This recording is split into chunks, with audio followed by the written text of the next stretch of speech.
This is me, trying to get the pose just right for a picture, because I'm about to share with you the most important skill you need as a musician. But in order to set up the premise, I need some very crude special effects.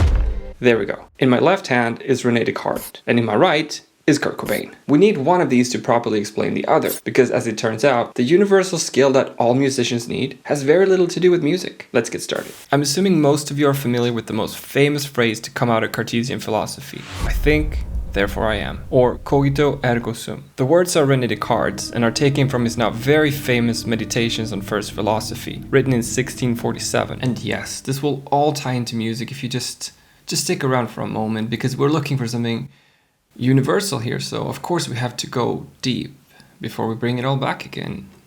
Anyway, in this book, Descartes is looking for something he simply cannot doubt. He wants to come up with an answer to the existential doubt that has been brought to the table by the skeptics, who basically claim we can't know anything. So he assumes for a moment that everything he knows and believes to be true and real is the result of an evil demon deceiving him and his senses. Under such circumstances, would there be anything left that he could still trust? Descartes says, yes, his own existence. Because in order for something to have this kind of thought, there has to be something that exists in the first place. So he can be sure that at the very least, even if everything about the world is an illusion, there has to be something that thinks, something that exists. So I think, therefore I am, therefore I exist. At least I can be sure of my own existence, even if everything else in the world is the result of a sneaky demon deceiving my senses. So, through philosophical inquiry, Descartes has discovered one universal truth he simply cannot doubt: the existence of the self. Now, I was thinking,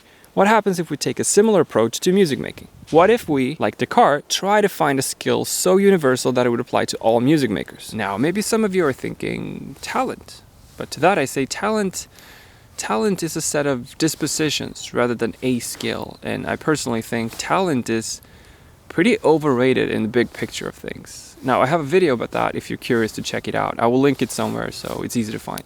We can start with something obvious like, being able to play an instrument, for example. But then we run into the problem that people produce entire songs in their DAWs with no clue how to play an instrument, so clearly not that universal. What else?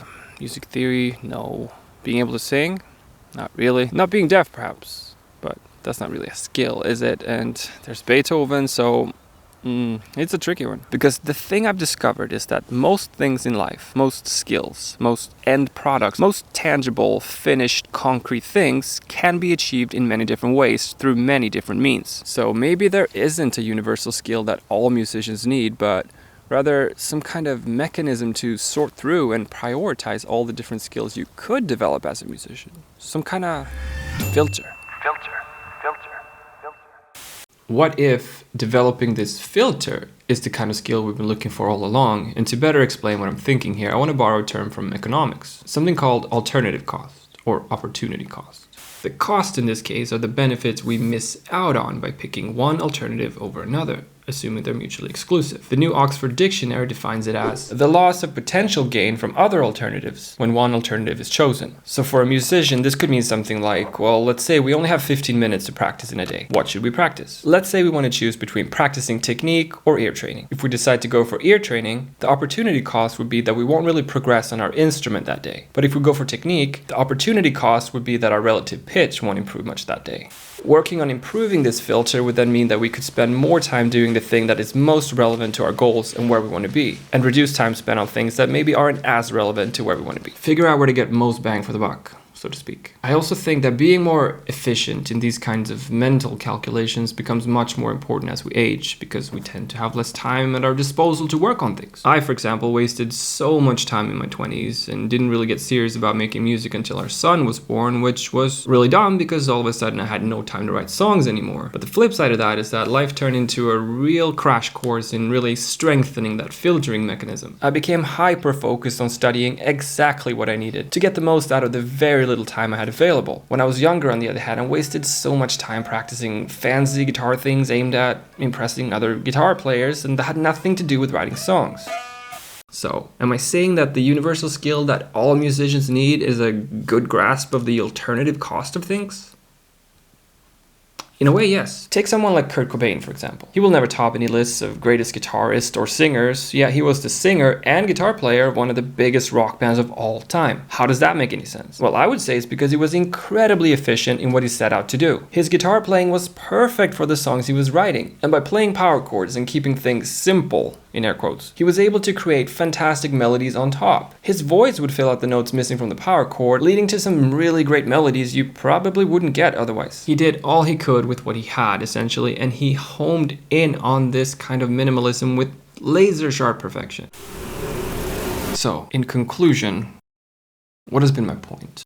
I would say that what's truly universally important for any musician is an understanding of where to focus your energy, no matter what your goals are with your music. If I take myself as an example, I think I'm a bit of an odd duck in that I have no interest in being a performer, which I think is a bit odd for a musician, but I have no interest in playing live or performing in front of people. I just really want to create songs and music videos that go with them, ideally. I want to create experiences with images and sounds. That's it. So what does that mean for me? Well, it means I don't have to be a perfect guitar or piano player, or singer for that matter, because I have access to endless retakes and I can even edit some things if I need to. So instead of spending that little extra time practicing, I can work on theory, composing, writing, and arranging parts, and producing my music. And I can write songs without having to worry about having to pull them off live. I'm not restricted in ways that people who see themselves as performers typically are, because I will never perform my songs. So I focus my time on things that will make me a better creator of songs I want to put out and completely neglect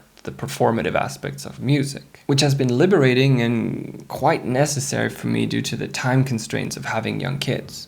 So yeah, don't waste time on things that aren't relevant to the kind of musician you want to be. That's it. Simple. Anyway, thank you so much for watching if you made it this far, and have a wonderful day wherever you are in the world. Bye bye. In our blood forever.